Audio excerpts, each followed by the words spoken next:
Ay, sleeping time na. It's not yet. What time is it? 8:35. Oh, you're going to brush your teeth first, huh?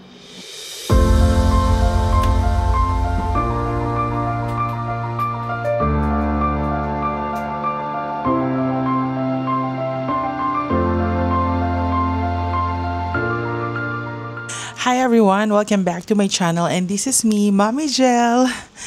Okay, grabe, umpisa pa lang ng vlog, hingal na ako kasi inakyat ko yung mga gamit ko dito sa office. So as you can see, andito ako sa sa lungga ako. Andito po tayo ngayon sa aking mini office. So makikita nyo, ayan may towel pa. Kasi nagmumultitask na naman ang inyong Mommy Gel. Wala talagang consistent na ayos ng opisina dahil pag maraming gawa, talagang magulo, disaster, pero maraming pera. Yun tayo. Mas okay na yun na disaster ang office kasi alam mong maraming gawa.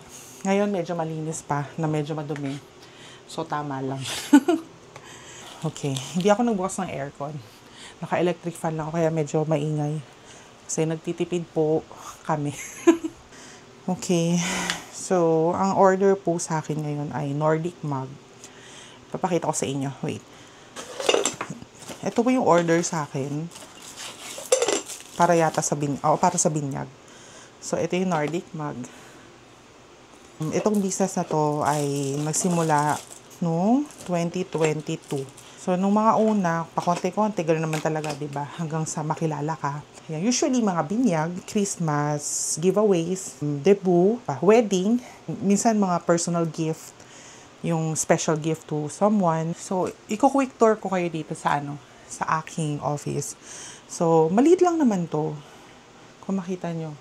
Ayan. Pinto na. Andyan yung mga boxes, machine, cutting machine, printer, dye ink yan. Ito, sublimation. Ito, another cutting machine. Tapos, ayang cabinet na yan, mga supplies ko yan. Then, ribbons, tapos supplies. Another supplies. Ayan, ito, heat press. Siyempre, hindi pwedeng mawala ang laptop.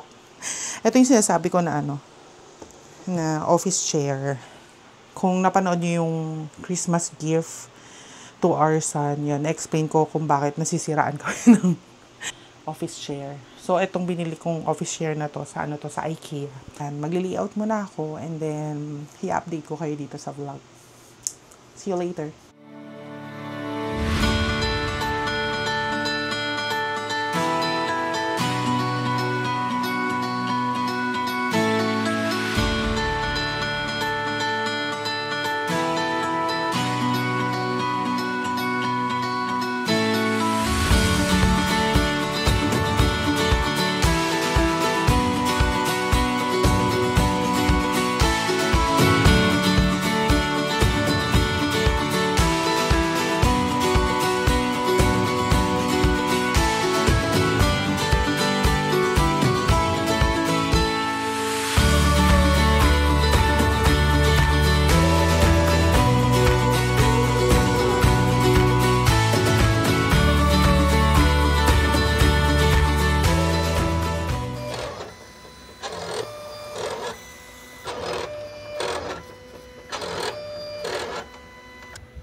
So, yung ginagawa ko ngayon, ito. Mga cup care instructions. So, ito yung nilalagay ko sa mga baso. Yan. So, meron na rin siyang QR code. This one. This ito yung mga cup care instructions. So, maliit lang siya. Nilalagay siya sa baso. Yan, so gumagawa na ako na marami para wala nang istorbo kapag kapag maraming gawa. Napaka-satisfying ng ginagawa kong to. Kasi pag perfect yung cut niya. Yan. Kaya ganyan mo lang siya. Ito yung ayaw ko kapag naka-electric fan lang ako dito. Kasi lumilipad yung mga ginagawa ko.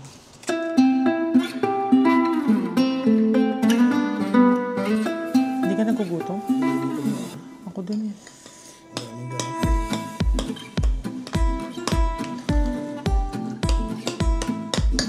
Daddy is making mayonnaise with egg.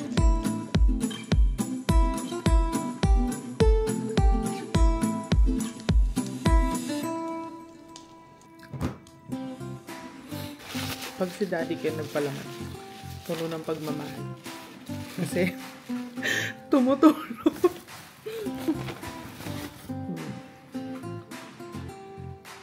Sama ng lasa.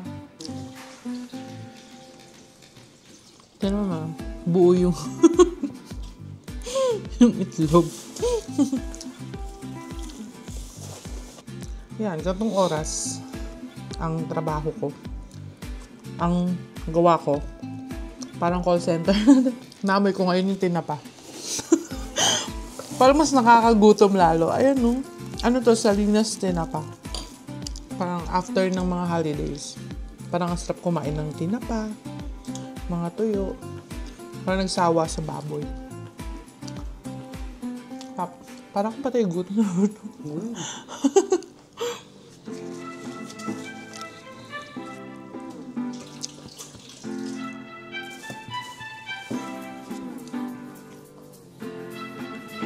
Maapaw, pero ang sarap.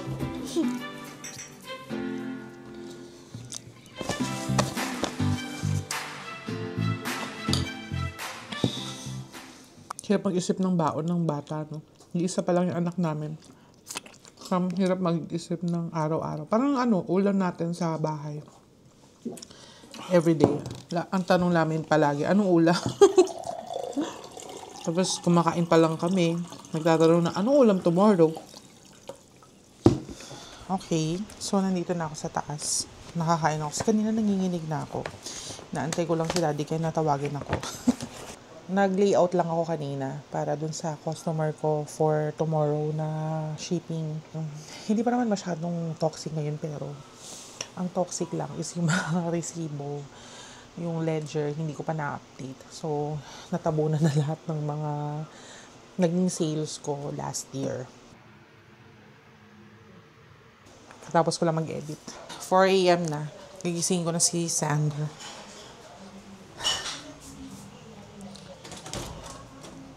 Sander, morning. Sander, morning. Good morning, baby. Morning. Morning. You're in the vlog.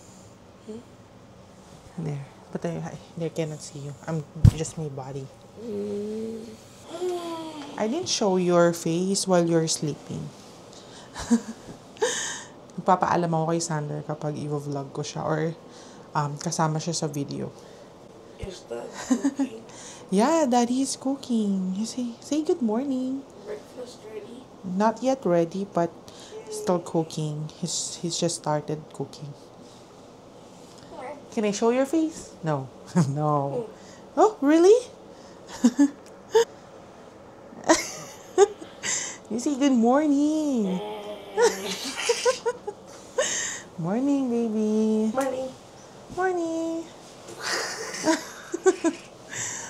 Yung anak ko puro kalokohan. Ganyan ka-cozy nung niya, room niya. Look. Kaya pag pupunta ako dito, kunyari papatulogin ko na siya. Kasi nagpe-pray kami. Diyos ko, ako yung inaantok. So, Thursday ngayon, last school day. Kasi hanggang Thursday yung nila, sa school. And then Friday, sila, asynchronous. So, magbibigay ng mga activities. And sila yung, nandito lang sa bahay. Na makakapagpahinga pa din. Siyempre, hindi ka nagigising ng maaga. Anyway, nagpe-prepare na si Daddy ng breakfast sa baba. Uy, parang natulog ulit yung anak ko Kala ko natulog ulit.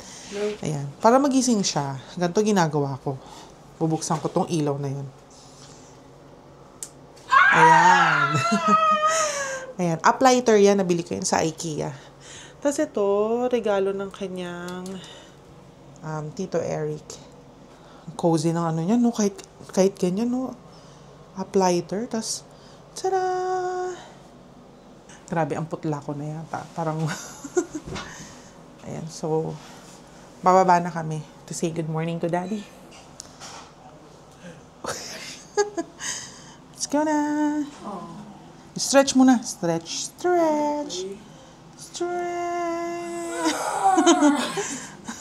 Sige, I'm gonna call you kapag done na.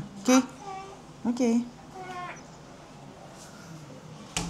That's my husband cooking breakfast for us. Thank you for... Ba't ka na kasi mangot? I'm just saying thank you. I'm thankful, grateful, and blessed. Love you. Nanguuto pa, no? Hindi totoo yun. Excited ako mag-breakfast kasi tinapa.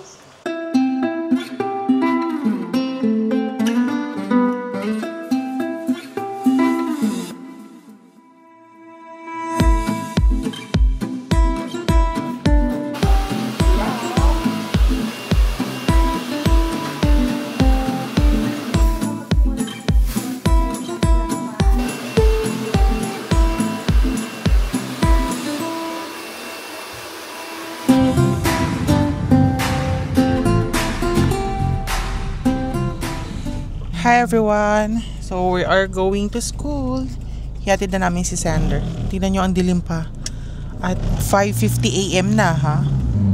It's 5:50 AM. See? Ang dilim pa. Ay, hindi nyo kita si Sander. Nakakumot. Ang lamig ng sasakyan. Siyempre, ang aming driver. Sweet lover. Pagod na yan. Bukas mukhang ikaw ang maghahatid. Ha? May call ako ng 5 to 6. Friday bukas eh. Kaya nga, mamaya pa na. Bukas. Wala naman siyang pasok eh. Buti na lang. Nagulat ako. Buti na lang. Iisip ko kanis. Wala namang problema kung ako yung maghahatid. Akin lang kasi, ang hirap kapag... pag umaga okay lang kasi may mga parking pa. Ang hirap lang pag susunduin siya. Ang layo ng parking. Time check, 5:53 AM.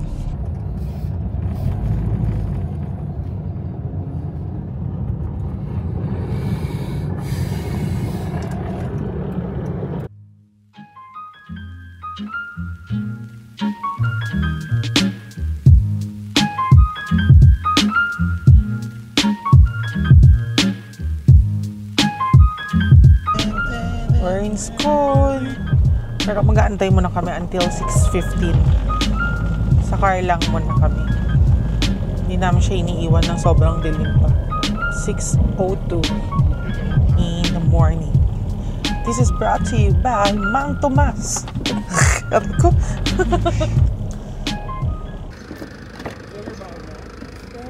Inumin mo.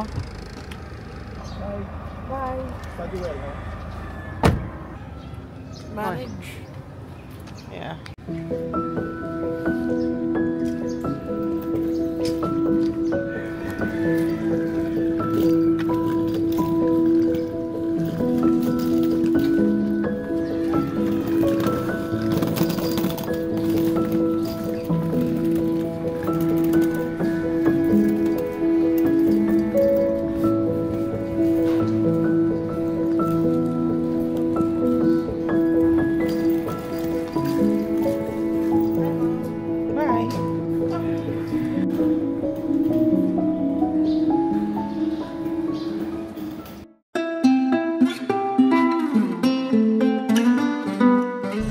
Yan, so nasa school na si Sander. Pauwi na kami ngayon ni Daddy Ken.